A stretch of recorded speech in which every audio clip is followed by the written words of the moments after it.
বান্দা যখন সেজদা দেয় তো আল্লাহ তাআলা ওই বান্দা মহব্বত করে পিঠে মাথায় কুদরতি ভাবে আল্লাহ যেন হাত বুলায়, হাত বুলায়, আল্লাহ যেন মায়া করে, আদর করে। আনিস আসছো না, আমাকে সেজদা দিলা, আচ্ছা উঠো, ইরফা রাসাক, তোলো মাথা তোলো, বসো। তো বান্দা বসে, তো আল্লাহ তাআলা বলে আচ্ছা তো আর কিছু বলবা?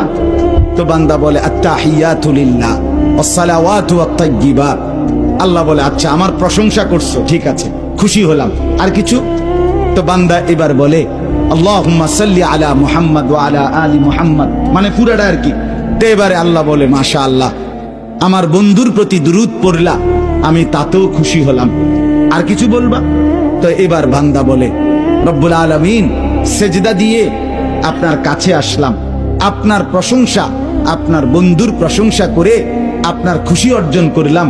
এইবার আমার মূল চাওয়া আছে, আল্লাহুম্মা ইন্নী যালামতু নাফসি যুলমান কাসীরা, আমি না বড় বেশি নাফরমান মাওলা, আমার গুনাহ অনেক বেশি, আমার পাপ অনেক বেশি, আমি খুব বেশি গুনাহ করেছি, আর আপনি ছাড়া আমার মাফ করার কেউ নাই।